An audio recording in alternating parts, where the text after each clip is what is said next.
오늘은 요한계시록 14장 말씀입니다. 제목은 많은 물소리 같은 찬양.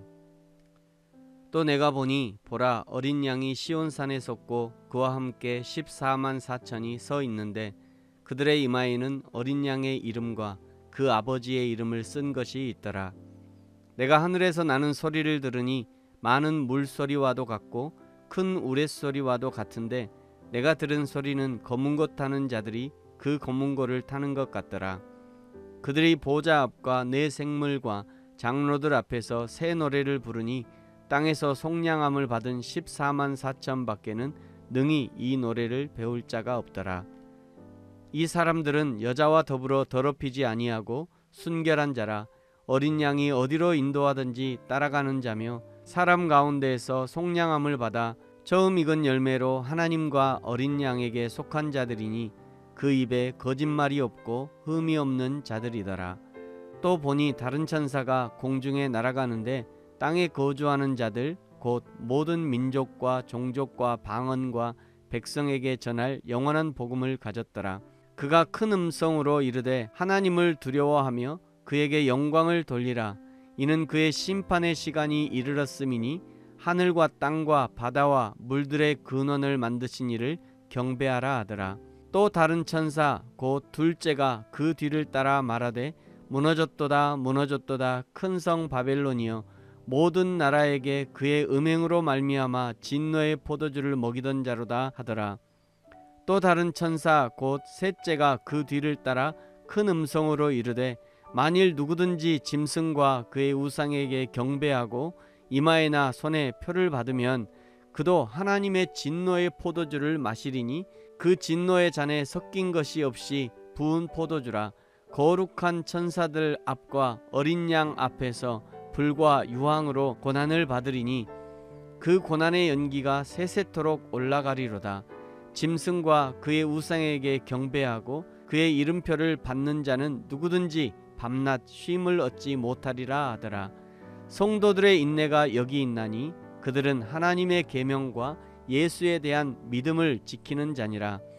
또 내가 들으니 하늘에서 음성이 나서 이르되 기록하라. 지금 이후로 주 안에서 죽는 자들은 복이 있도다 하시매 성령이 이르시되 그러하다. 그들이 수고를 그치고 쉬리니 이는 그들의 행한 일이 따름이라 하시더라. 또 내가 보니 흰 구름이 있고 구름 위에 인자와 같은 이가 앉으셨는데 그 머리에는 금멸관이 있고 그 손에는 예리한 낫을 가졌더라. 또 다른 천사가 성전으로부터 나와 구름 위에 앉은 이를 향하여 큰 음성으로 외쳐 이르되 당신의 낫을 휘둘러 거두소서.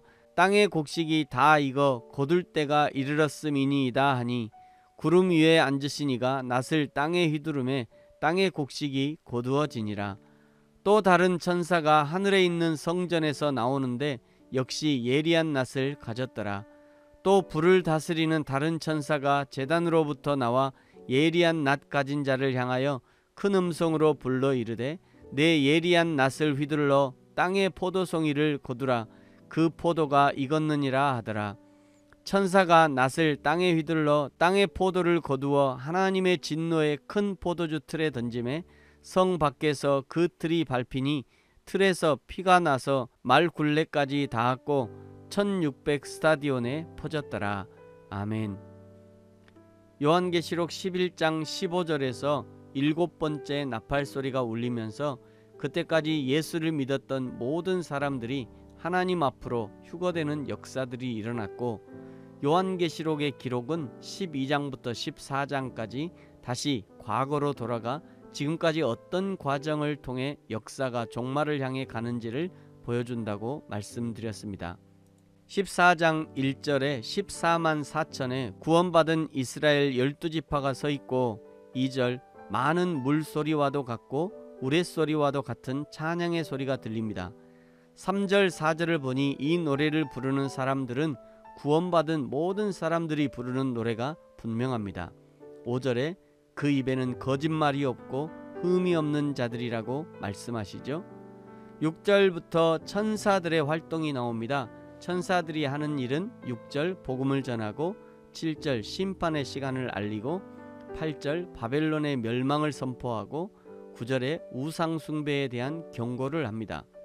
그러면서 12절에 성도의 인내가 여기 있다 선포하지요. 13절에서는 주 안에서 죽은 자들이 복이 있다 선포합니다. 마지막 나팔이 울려서 믿는 성도들이 휴거되는 그 순간까지 성도는 인내함으로 신앙의 길을 걸어야 합니다. 인내하며 인생의 길을 걷다가 주님 부르시는 휴거를 보지 못하고 먼저 죽더라도 주 안에서 죽음을 맞이하는 것은 복된 것입니다. 왜냐하면 반드시 잠든 우리를 깨워주실 것이기 때문입니다. 14절부터는 마지막 수확과 마지막 대접의 재앙에 대한 예고가 등장하죠. 마지막 나팔 전 지구상에서는 최후의 수확이 있을 것입니다. 물론 그 마지막에도 9장 20절 21절에 있었던 것처럼 믿지 않기로 작정한 사람들은 끝까지 우상 숭배에 치우치겠지만 조금이라도 마음이 열려있는 사람이라면 지금까지 역사상 경험해보지 못한 신앙의 대부흥도 동시에 일어나게 될 것입니다. 그리고 마지막 재앙은 14장 20절에 1600 스타디온에 퍼진다고 말씀하죠. 이것은 지구상에 단 한 사람도 빠짐없이 하나님의 심판을 받게 된다는 상징적인 숫자를 의미합니다.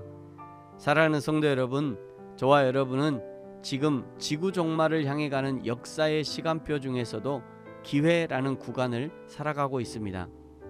지금이야말로 하나님을 섬길 기회, 예수 그리스도를 믿을 기회, 하나님의 나라를 위해 쓰임받을 기회, 하나님의 교회와 성도들을 섬길 기회를 살아가고 있는 것이죠.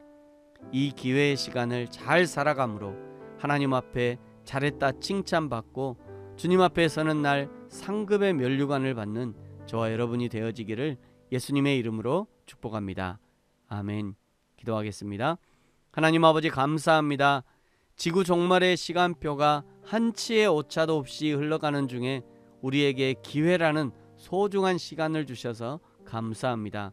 오늘 전심으로 하나님을 믿게 하시고 전심으로 예수 그리스도와 하나님의 교회를 섬기게 하시고 기회로 주신 시간, 물질, 힘을 다하여 하나님의 나라를 위해 귀하게 쓰임받는 저와 우리 모든 성도들이 되게 하여 주옵소서. 감사합니다. 예수님의 이름으로 기도합니다. 아멘.